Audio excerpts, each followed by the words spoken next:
Halo Sobat Kom, kembali lagi di Komcast Communication Podcast bersama saya Paris dalam sesi Berani, Berprestasi, dan Menginspirasi. Kali ini tentunya aku nggak sendirian, tapi aku sudah ditemenin sama kedua narasumber hebat kita nih. Mereka merupakan mahasiswa dan mahasiswi cantik dan juga ganteng dari program studi Ilmu Komunikasi. Mereka merupakan mahasiswa berprestasi yang berhasil meraih juara 1 Duta Kampus Universitas Majalengka. Langsung aja, ini dia Kang Raden dan juga Teh Putri. Halo, selamat siang. Halo Kang, siang. Apa kabar Kang Raden dan juga Teh Putri? Alhamdulillah baik. Alhamdulillah baik. Hari ini merupakan kesempatan yang bagus nih ya buat aku tanya-tanya soal pengalaman dan juga motivasi Kang Raden dan Teh Putri yang mana hari ini bisa menjadi mahasiswa berprestasi. Tepuk tangan dulu dong buat narasumber hebat kita. Oke, Kang Raden dan juga Teh Putri boleh perkenalan singkat terlebih dahulu. Saya dulu atau Teh Putri dulu? Bebas, siapa aja nih? Boleh saya dulu mungkin Oke. ya. Oke, Sobat Kom, halo semuanya. Perkenalkan, nama saya Raden Jaya Fadullah, mahasiswa program studi Ilmu Komunikasi semester 2. Halo Sobat Kom semuanya, perkenalkan nama aku Putri Nur Azahra, salah satu mahasiswi Ilmu Komunikasi semester 4. Oke, ini keren banget ya, baru semester awal, semester 2 dan juga 4, tapi sudah bisa menjadi mahasiswa berprestasi. Masya Allah. Oke, aku penasaran banget nih, kan Kang Raden sama Teh Putri ini tuh jadi juara 1 ya di Duta Kampus Universitas Majalengka. Nah, apa sih Duta Kampus itu dan tugasnya itu apa aja? Siapa dulu? Aku dulu boleh ya? Kalau menurut aku, duta itu bukan hanya sekedar selempang atau bukan hanya sekedar mahkota aja, bukan hanya sekedar penerima tamu cuman senyum aja gitu ya, bukan hanya sekedar posisi tapi dedikasinya, bukan sekedar apa sih yang kita dapatkan tapi apa yang kita berikan, berdampak kasih sama orang sekitar. Dan mungkin tugas pokoknya sendiri itu adalah promosi ya, promosi. Terus duta juga dilibatkan di acara fakultas maupun di universitas, baik itu dari segi MC, dirijen, dan kepanitiaan lainnya. Oke, kalau dari Kang Raden nih? Kalau dari saya, mungkin secara garis besarnya sudah disampaikan tadi sama Teh Putri. Namun mungkin saya mau menambahkan aja di mana Duta Kampus ini adalah representasi dari mahasiswa itu sendiri, di mana kita harus bisa menjalankan atau melaksanakan tugas-tugas kita tentunya seperti yang disampaikan Teh Putri tadi. Di antara lainnya juga kita harus bisa mengemban amanah sebagai mahasiswa yang tidak hanya berprestasi, namun sebagai contoh bagi mahasiswa-mahasiswa lain untuk bisa melaksanakan kegiatan-kegiatan positif.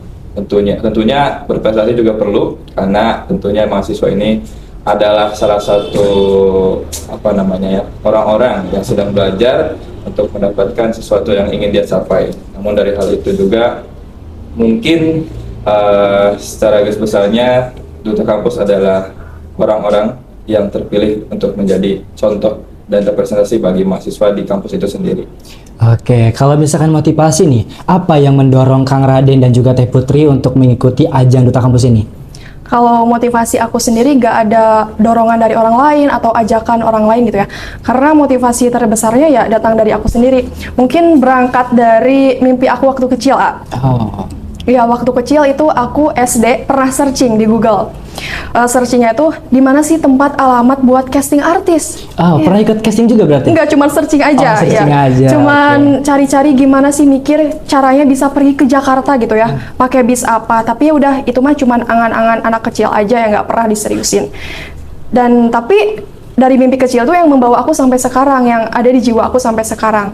Dan di semester 1 sama 2 itu udah ada isu tuh, udah ada kabar kalau Duta Kampus 2025 itu bakalan dibuka. Dan tanpa pikir panjang, tanpa pikir 2 kali, pasti kalau aku ada kesempatan dan ada waktunya, pasti aku ikutan ajang Duta itu sih. Oh, berarti berawal dari mimpi sejak kecil ya? Betul. Oke, kalau Kang Raden sendiri gimana nih? Kalau dari saya, jujur kan, awalnya saya tidak tertarik sama sekali untuk ikut kegiatan Duta Kampus ini.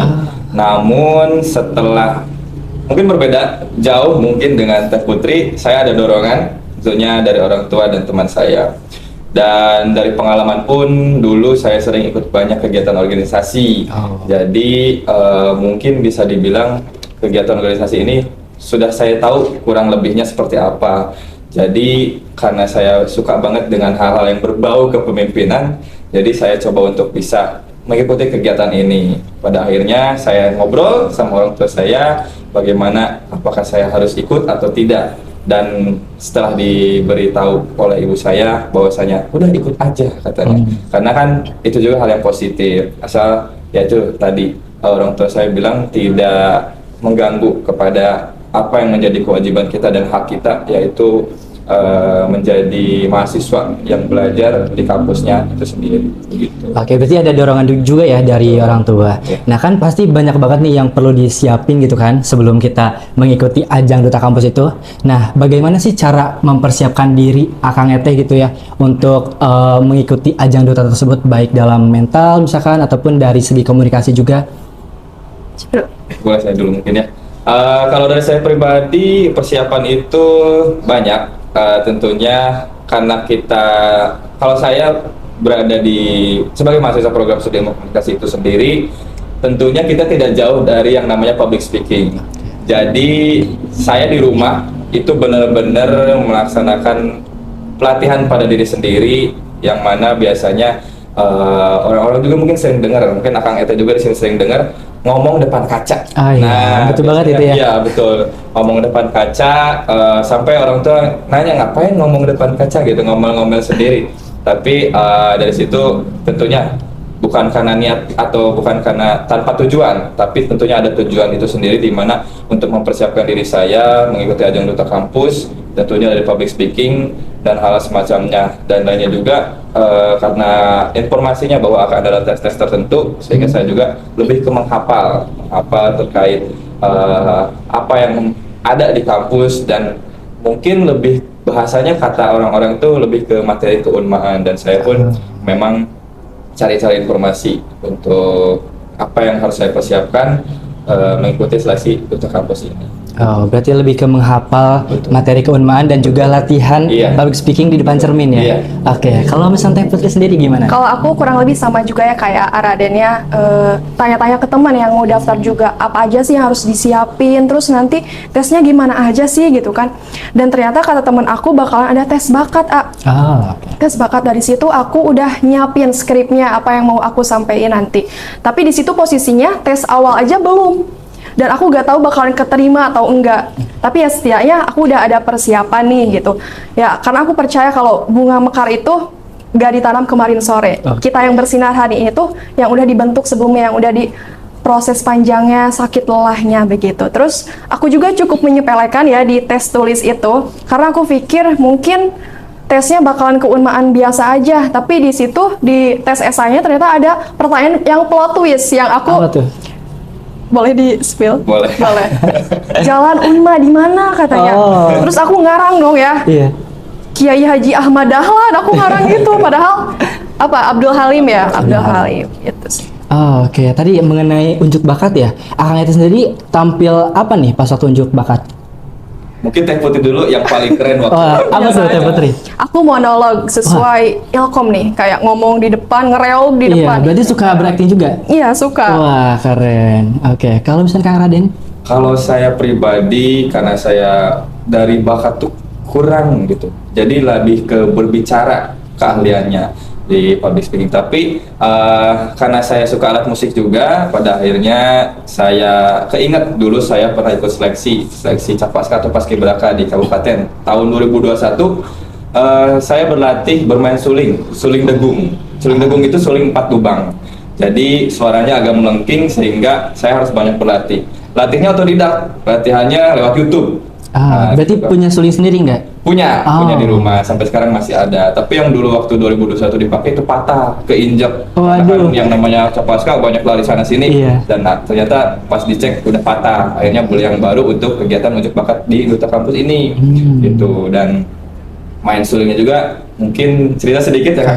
Itu saya bingung mau main apa lagi, dan keinget lagi ke tahun 2021 kalau saya main suling itu lagu Ayun Ambing. Lagu Ayun Ambing sendiri itu adalah motivasi saya, karena Ayun Ambing ini kan ceritanya tentang sosok ibu yang sangat sayang kepada anaknya, atau mungkin lebih jelasnya anak yang masih mungkin balita atau bayi itu diayun oleh orang tuanya sambil dinyanyikan lagu Ayun Ambing ini gitu. Jadi lagu-lagu kasih sayang, sehingga itu jadi motivasi saya supaya ya saya nggak gugup gitu ketika saya unjuk bakat. Tapi ya pasti ada aja ya yang namanya gugup. Akhirnya agak sedikit salah-salah nada dan itu mungkin jadi bagian hal yang perlu saya evaluasi ke depannya supaya saya bisa lebih legowo untuk tampil di ajang-ajang seperti ini gitu. Oke, wah kayaknya keren banget ya kalau misalkan lihat penampilan dari Akang Ete ini. Apalagi tadi Kang Raden bermain alat musik suling ya. Terus dengan lagu apa? Ayun Ambing. Ih, kayaknya merinding banget ya. Terus Tapi kayaknya lebih Teh Putri yang Ini paling lebih keren. lucu kayak kabayan. Saya nonton Teh Putri merinding banget seriusan. oh. Karena memang kalau nggak salah ngangkat tentang PKI. PKI. Wah, kayaknya itu dalam banget ya Iya. mencurahkan isi hati. Makanya merinding. Oke. Oke, ini kalau misalnya mengenai organisasi, Kang Raden sama Teh Putri juga aktif nggak sih di berbagai organisasi gitu? Kayak apa ya? Ya selain di Duta Kampus gitu. Kalau aku sendiri belum ya, karena ada satu dan lain hal yang kesibukan aku. Jadi kalau ada kesempatan nantinya dan ada waktunya pasti aku ikutan. Oh, berarti lebih fokus di Duta Duta Kampus aja dulu ya. Oke. Kalau Kang Raden gimana? Alhamdulillah saya sendiri untuk sekarang sebagai mahasiswa di Universitas Majalengka ikutan organisasi himpunan mahasiswa ilmu komunikasi itu sendiri di program studi saya, dan salah satunya ya tadi Duta Kampus. Tapi hal ini juga motivasi dari saya karena sejak dulu tentunya dari SMP saya di MTS Kang, MTS Oh, Darul MTS. Ulum. Di sana saya banyak ikut organisasi dan itu pertama kali saya ikutan organisasi, jadi sampai sekarang pengen terus ikutan, seenggaknya ada hal yang mengisi waktu luang saya gitu dan nggak kosong-kosong amat, walaupun mungkin ya harus bisa manajemen waktu karena dengan tugas-tugas juga ya, itu yang paling penting sih. Dan ya dari SMP ikut organisasi sampai sekarang nggak pernah pengen lepas dari yang namanya organisasi karena benar-benar banyak banget pengalaman, banyak banget ya kayak film-film aja, ada ceritanya, ada pengalamannya, ada dramanya juga, dan itu jadi pelajaran yang memang bisa apa ya, membuat saya jadi lebih apa ya, positif, jadi orang yang lebih baik ke depannya begitu. Oke, karena emang udah kelihatan banget ya ini Kang Raden ini jiwa-jiwanya jiwa-jiwa kepemimpinan banget gitu ya. Insya Allah. Oke, ini kan dari banyaknya kegiatan ya aktivitas dari Kang Raden dan juga Teh Putri, gimana sih cara ngatur waktunya gitu untuk apa ya bisa balance antara waktu kuliah, ngerjain tugas gitu kan sama waktu organisasinya gitu. Ya, Kang Rin. Kalau dari saya pribadi, saya tuh kembali lagi ke cerita tadi masih berkaitan sama waktu saya MTS. Karena organisasi tentunya tadi yang saya bilang banyak pengalaman, banyak cerita, banyak pembelajaran yang bisa saya ambil. Salah satunya ini, gitu. Bagaimana saya bisa menjadikan suatu cara yang saya dapat ketika saya ikut organisasi di MTS itu yang namanya skala prioritas. Jadi saya belajar skala prioritas pertama kali itu dari MTS di organisasi Hijar. Mungkin kalau di SMP-nya itu lebih ke OSIS, tapi karena ini sekolah Islam MTS jadi namanya Hijar atau himpunan pelajar. Gitu. Nah dari situ saya belajar skala prioritas, di mana katanya skala prioritas ini kita ada beberapa faktor, diantaranya dari diri kita. Kita harus bisa melihat diri kita itu posisinya sebagai apa di organisasi tersebut. Jabatannya mungkin bisa dilihat dari jabatannya, dari hal-hal lain seperti apa namanya, manajemen di organisasi itu sendiri. Jadi kalau misalkan kita punya jabatan yang sekiranya penting dan itu berkaitan dengan kita lebih prioritaskan kepada si organisasi itu tersebut gitu. Jadi apabila ada hal yang bentrok gitu, misalkan tugas dengan organisasi, kita tentunya harus bisa memilih mana yang bisa kita kerjakan lebih dahulu dan itu masih ada waktu untuk mengerjakan hal yang lain. Jadi dari situ skala prioritas ini bisa kita gunakan gitu. Manajemen waktu juga harus bisa, kayak harus adil dan harus teratur. Kayak kita bagi-bagi gorengan aja ke teman-teman, harus adil dan Iya, benar. tepat gitu. Oke, berarti harus bisa menentukan skala prioritas juga ya. Betul. Oke, kalau misalnya Kak Teh Putri sendiri ini gimana? Setuju banget ya kata Kang Raden, harus tahu skala prioritas. Dimana aku kuliah juga, kerja juga, sama ikut di Duta juga. Dan di setiap kegiatan itu punya porsinya masing-masing. Dan tahu jabatan juga mana yang harus diprioritasin. Kalau misalkan di hari yang sama nih bentrok antara Duta dan di perkuliahan ya. Karena di Duta juga fleksibel ya, nggak semua Duta di 20 orang itu harus turun semua. Kalaupun aku yang diharuskan menjadi panitia di Duta ya, nanti juga ada surat dispennya juga. Itu sih. Dan menurut aku ya, kalau kita punya kegiatan itu semua ya, harus tahu skala prioritas kita, harus habisin rasa capeknya di usia muda, karena hidup ini gak bakalan menang kalau gak dipertaruhkan gitu. Oke. Udah. Oke, nih kalau misalnya ngomongin soal komunikasi kan kita itu ranahnya di komunikasi ya. Nah, menurut Akangnya teh seberapa penting sih peran komunikasi gitu ya dalam pemilihan duta kampus ini? Putri. Aku dulu, boleh. Menurut aku penting banget ya, apalagi waktu karantina sampai menuju grand final. Baik itu komunikasi verbal maupun non-verbalnya dari AA Teteh Duta terdahulunya yang selalu merhatiin kita lewat grup, kayak hal-hal kecil, tidurnya jangan kemalaman, terus besok jangan sampai telat, sarapannya jangan lupa. Terus kan kita juga di Duta pas karantina itu dipasangkan ya duduknya. Dan kebetulan aku sama Kang Raden nih duduknya. Satu pasang berarti ini? Iya, satu pasang kebetulan. Dan itu pun gak milih ya, ada aturannya ya. Dan di situ kita masih kikuk-kikuk gitu karena baru kenal juga. Dan di situ aku komunikasi ke Raden itu kayak banyak herenya lah gitu, banyak bercandanya. Dan mungkin bisa dikatakan kita itu salah satu pasangan di Duta yang gak bisa diem. Iya, yang banyak melanggar hal-hal kecilnya lah gitu. Terus komunikasi lainnya juga apa ya, kayak di Teteh Duta sebelumnya juga, kalau kita abis pulang karantina itu suka salim ya semuanya. Dan jangan sampai komunikasi kurang kayak aku nih teman-teman semua. Ada di momen waktu gladi bersih, besoknya itu mau grand final. Jadi gladi bersih itu sampai jam 9 malam tuh. Dan wanita itu diwajibkan besoknya harus bawa mika kerudung yang dari plastik itu loh. Ya. Tapi di situ aku belum nyiapin, aku gak tanya juga ke teman-teman duta yang lainnya. Dan di situ pulangnya jam 9 malam dong. Dan pastinya toko hijab udah gak buka. Dan aku langsung pergi ke UD dan alhamdulillah masih buka, tapi ternyata nggak ada ya, nggak ada. Terus aku ya udahlah, udah malam juga, langsung pulang aja ke rumah. Terus ngeluh ke mama, ini gimana besok harus wajib bawa mika. Panik banget ya? Iya, panik banget. Tapi mama aku ngide tuh, di kamar aku ada jinjingan map gitu, jinjingan map yang dari plastik itu loh, yang buat berkas-berkas itu. Mama aku ngide, dipotongin, diukurin ke kepala aku. Tapi si map jinjingnya itu udah lama, udah bertahun-tahun, jadi peleot gitu. Terus aku malah nanya ke temen dutanya itu pas aku posisinya di rumah, punya gak? Kok gak bilang? Padahal aku ada 3 loh. Tapi udah dikasih sama teman-teman duta yang lainnya. Ya udah deh. Yang penting mah udah ada gitu ya. Besok subuh nanti dibawa. Tapi pas subuh di sini di Unma di Fakultas Hukum ya, ada datang muaknya. Ternyata bawa banyak mika dong. Dari situ, oke, alhamdulillah lah ada jalannya gitu. Oke, berarti emang sangat penting banget ya komunikasi. Dan yang paling penting itu adalah kreatif ya. Kreatif. Tadi mamanya Teh Putri kreatif banget ya, bikin dari apa? Map jinjing. Map jinjing. Oke. Baik, kalau misalnya dari Kang Raden sendiri gimana nih? Mungkin kurang lebihnya sama, karena kita kan satu pengalaman dan memang tadi disampaikan juga sama Teh Putri, satu pasang dan kebetulan saya orangnya sanggungan, dan di situ kalau nggak salah Teh Putri duluan yang ngajak ngobrol duluan. Dan saya pun ya taunya ya Teh Putri ini lebih tua dari saya, tapi setelah ngobrol enggak tua saya gitu. Cuma beda semester aja gitu ya. Nah, tapi dari situ terjalin hubungan komunikasi. Dari komunikasi itu sendiri kan sampai sekarang terjalin hubungan pertemanan, terutamanya nanti ketika kita bertugas. Dan sebelumnya alhamdulillah kita pernah diamanahkan untuk menjadi panitia di Disnatalis Universitas Majalengka. Itu yang ke-19 ya.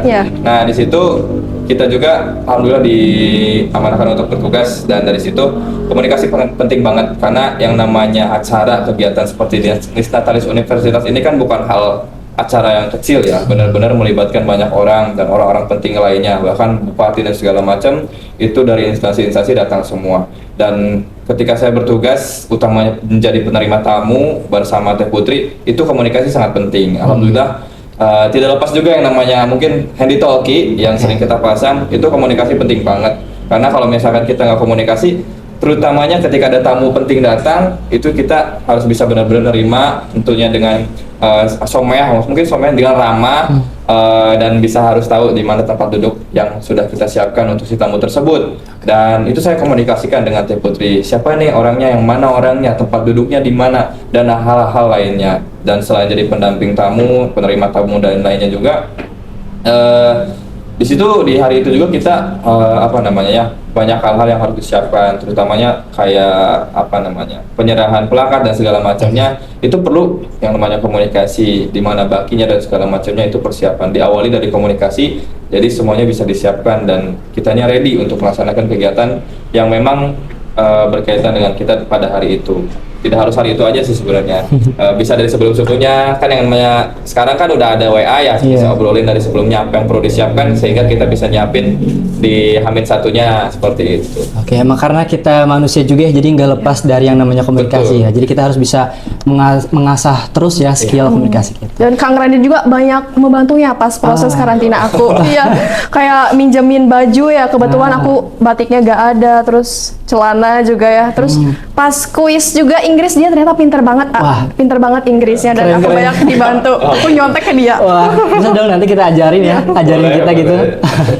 Oke nih, ngomongin soal komunikasi juga ya. Pernah gak sih Akang Eti tuh ngerasa gugup pas waktu mau nyampein sesuatu di depan publik gitu? Pernah gak sih? Pernah banget dong pastinya. Banget. Gimana dong? Boleh diceritain?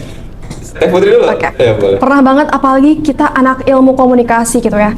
Semester 1 kita ada mata kuliah public speaking, di mana kita harus melewati tuh tahap-tahapnya kan, dari mulai apa? PNH, prep, for on, dan kalau gak lulus kita harus ngulang lagi, bikin skrip lagi, gimana caranya bisa lulus. Dan katanya kalau semester 2 itu gak sampai gugup ya, tapi sampai nangis. Ya, betul. Sampai Ada nangis gitu ya, sampai Ya. nangis. Dan kalau kalian perhatiin juga ya, pas grand final, pas sesi tanya jawab itu aku gak tahu ya jawab apa ya, A, ya. Dan sampai sekarang aku gak mau ngulangin lagi lihat live streamingnya di YouTube karena malu, A. Ya karena malu. Dan ya pastinya juga itu semua proses, pasti semua orang bisa gugup juga sih. Dan Tapi cara ngatasinya gitu gimana? cara ngatasinnya mungkin yang aku tangkap itu pas karantina ya, dari pemateri Kapelia, salah satu Mojang Jejaka Jawa Barat.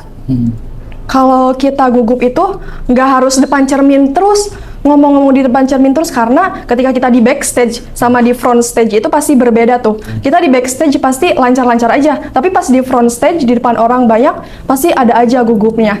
Tapi menurut aku dan menurut Teh Pelia juga, caranya adalah dengan meditasi diri, kayak tarik napas. Terus kalau kita ketika penyampaian materi itu harus ada kata yang melekat dalam diri kita, kayak kata dosen kita itu yang public speaking loh, kayak singkatan, terus iya kayak Biar mudah diingat iya juga ya. mudah diingat, kayak makanan enak itu adalah 3C, cilok, cimin, Apalagi? cimol. Gitu. Oke, kalau dari Kang Raden gimana nih? Pasti pernah, betul tadi yang disampaikan Teh Putri. Saya juga ketika grand final di ajang Duta Kampus itu ada kata yang apa, mungkin bahasa Sundanya kita sering bilang balelo. Jadi tidak teratur ngomongnya, apa yang mau saya sampaikan justru malah jadi gitu. Sehingga untungnya masih bisa di apa namanya ya, bisa saya atur lah gitu supaya saya nggak gugup ke depannya. Dan alhamdulillah setelah si balelo itu, setelah saya ngomong tidak teratur, kesananya saya lancar alhamdulillah, dan itu juga berkat saling menguatkannya kita sama pasangan masing-masing. Dan untuk mengatasinya ya tadi ya, untuk mengatasinya tadi seperti yang saya sampaikan sebelumnya dengan latihan-latihan public speaking di rumah. Tapi di lain itu juga setelah dekat-dekat ke grand final, bahwa kita juga sebelumnya dikasih gladi ya, gladi tentang bagaimana kita akan menghadapi grand final, speech ada speech gitu, itu dikasih tahu. Karena kalau nggak dikasih tahu kan kita juga bingung nantinya kayak gimana ya. Nah dari situ akhirnya saya banyak-banyak berlatih sama teman saya, terutamanya yang putra. Ada salah satu teman saya, Irwanto. Kita sampai nginep di masjid untuk kegiatan grand final di masjid kampus, Kang. Itu hampir sampai jam 1 malam. Kita lempar pertanyaan tentang keunmaan. Di situ kita latihan. Saya ngasih pertanyaan ke Irwanto, Irwantonya jawab, Irwantonya yang ngasih pertanyaan ke saya jawab. Seolah-olah kita sedang ditanya oleh juri. Nah, jadi kita apa namanya? Mungkin cosplay, bisa dibilang cosplay jadi juri, dan yang menjawabnya menjadi peserta grand final Duta Kampus tersebut. Jadi itu latihan-latihannya, dan banyaklah latihan-latihan yang kita lakukan. Tentunya itu sebuah sebuah pengalaman juga dari saya pribadi gitu loh. Karena ya semuanya pasti ada tantangannya tersendiri dalam dirinya. Kalau saya lebih ke saya yang selalu apa namanya ngomong suka gak teratur gitu. Belibet mungkin ya? Iya, belibet itu. Oke, berarti emang karena penting juga ya persiapan sebelum kita memulai agar tidak gugup lagi ya. Oke. Karena ya apa namanya? Mungkin saya nambahin lagi ya. Oke. Ruang panggung itu biasanya jadi tempat penghakiman. Jadi orang-orang ngelihat audiens tuh kayak hakim yang kayak lagi ngesidang gitu loh. Ngesidang terdakwanya ya gitu. Jadi jangan sampai panggung itu dianggap tentang tempat penghakiman atau tempat sidang gitu. Jadi anggap aja panggung itu tempat kita berbagi ilmu gitu, berbagi ilmu yang bermanfaat. Oke, berarti selain kita bisa latihan di depan cermin, kita juga kan mungkin bisa ya latihan-latihan sambil di video gitu ya. Nah, kalau misalnya ini soal informasi, kan sekarang di era digital pasti banyak banget ya informasi yang tersebar di media sosial. Nah, ada gak sih saran ataupun tips dari Akang Ete gitu ya buat Sobat Kom di rumah agar tidak langsung percaya sama informasi-informasi yang beredar di media sosial? Siapa dulu? Bebas. Saya Siapa dulu? Oke, mungkin saya dulu ya. Untuk media sosial memang sekarang bisa kita ketahui juga ya, media sosial itu kan gampang banget nyebarin informasi dan cepet banget. Kita bisa kenal dari media sosial WhatsApp, kemudian Instagram, YouTube dan segala macam. Mungkin yang paling ramai itu TikTok ya, karena dari informasi yang disebarkan di media sosial itu benar-benar cepat banget dan responnya pun cepat banget, terutama untuk orang-orang yang seperti influencer yang udah banyak followersnya, itu bisa dapat respon-respon yang bisa cepat banget didapetin sama masyarakat luas. Jadi media sosial ini benar-benar bisa jadi hal yang sesuatu yang bermanfaat dan positif, tapi juga negatif. Mungkin yang positifnya kita bisa lihat dari banyaknya konten-konten kreatif dari orang-orang yang bisa kita contoh, kemudian banyaknya ilmu-ilmu pendidikan di sana. Tapi hal-hal negatif juga selalu ada, sehingga kita harus bisa memilah dan memilih mana yang baik untuk kita dan mana yang kurang baik buat kita. Mungkin sering kita dengar juga, ambil yang baiknya, buang yang buruknya. Itu sih kalau dari saya. Oke, kalau misalnya dari Teh Putri sendiri? Kalau dari aku, tipsnya adalah kalau kita udah menerima informasi baik itu di dunia digital maupun di dunia nyata ya, caranya adalah dengan critical thinking. Critical thinking di sini tuh adalah bukan tuturut munding gitu, jangan tuturut munding kalau istilah Sundanya mah, jangan ikut-ikut teman. Tapi critical thinking di sini tuh ada prosesnya, ada tahapannya. Tahapan pertama itu setelah kita menerima informasi atau berita itu, kita harus skeptis dulu atau ragu-ragu. Percaya enggak, agak percaya juga enggak. Jadi in the middle aja gitu, di tengah-tengah. Setelah melewati tahap skeptis, kita problem solving. Cara mengatasi masalahnya gimana, yaitu dengan mencari solusinya agar tidak terdistraksi sama opini-opini orang. Yaitu solusinya apa? Yaitu dengan menggunakan rumus 5W1H. Setelah menerima informasi atau berita, beritanya apa sih, terus siapa yang memberi berita itu, siapa aja berita di dalamnya, terus di mana berita itu terjadi, kapan berita itu terjadi, kenapa berita itu terjadi, dan bagaimana berita itu bisa terjadi. Setelah menggunakan rumus itu, kita bisa langsung kritis nih, berpikir kritis. Setelah berpikir kritis, yaitu dengan hati nurani kita punya pendirian, bagaimana kita bersikap dalam menghadapi suatu momen atau keadaan, dan jangan sampai salah bersikap dan bertindak gitu. Oke, berarti penting banget ya critical thinking sebelum kita menerima informasi dari media sosial ya. Kita harus bisa mengcek dulu ya apakah itu udah akurat, udah sesuai gitu ya sama faktanya. Oke, mungkin ini terakhir ya. Ada pesan gak sih dari Akang Ete untuk Sobat Kom di rumah gitu ya agar terus semangat meraih prestasi-prestasi yang diharapkan? Urusan pesan Teh Putri paling ahlinya. Oke. Jadi Teh Putri dulu. Oke, buat Sobat Kom, pesan dari aku adalah pertama, kalian harus dream atau mimpi gitu. Kalian jangan takut untuk punya mimpi besar, karena mimpi ini adalah untuk menentukan tujuan arah hidup kalian mau kemana. Dan dengan mimpi, kita step selanjutnya itu adalah dengan believe atau percaya. Percaya aja sama kemampuan diri sendiri. Jangan iri, jangan minder sama orang lain, jangan minder sama kemampuan orang lain gitu. Setidaknya kita udah percaya, udah punya modal itu, dan kita gak bakalan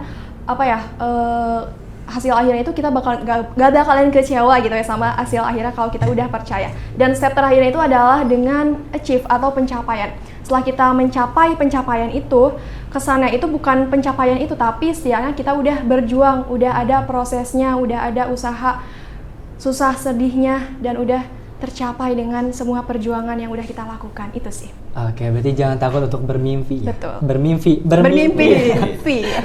Oke, gimana nih kalau misalnya menurut Kang Raden? seperti disebut tadi sama Teh Putri, kemampuan diri, tapi mungkin bahasanya agak berbeda. Kalau saya lebih ke potensi diri. Buat sobat kom di rumah, mungkin pesan yang bisa sampaikan adalah percaya pada potensi diri sendiri, karena dari diri kita akan muncul banyaknya hal-hal yang bisa kita lakukan untuk kedepannya menggapai cita-cita kita. Berusaha terlebih dahulu, sabar, karena tanpa berusaha kita gak akan bisa mencapai cita-cita dan apa tujuan kita ke depannya.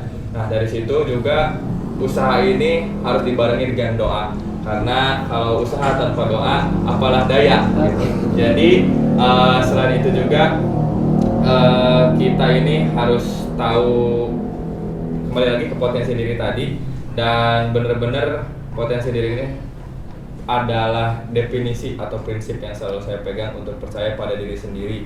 Karena sebelum kita melaksanakan sesuatu, itu pasti harus percaya pada potensi diri kita sendiri gitu loh. Jadi kemenangan atau prestasi itu bukan tentang menang, tapi tentang proses yang kita jalanin dan doa itu sih. Oke, wah, Masya Allah, kita bisa nerapin ya pesan-pesan dari Akang Teh. Dan benar banget ya, kita harus bisa menghargai potensi sekecil apapun dalam diri kita. Kita harus terus berusaha menggapai cita-cita kita ya. Jangan takut untuk bermimpi ya pada intinya. Oke, baik, terima kasih banyak Kang Raden dan juga Teh Putri sudah meluangkan waktunya untuk ngobrol di sini. Dan kita juga mengucapkan terima kasih banyak untuk Sobat Kom di rumah yang telah menonton. Jangan lupa dukung terus channel YouTube kita dengan cara like, comment, share, dan juga subscribe. Sampai ketemu lagi di episode kita selanjutnya. Bye-bye, terima kasih.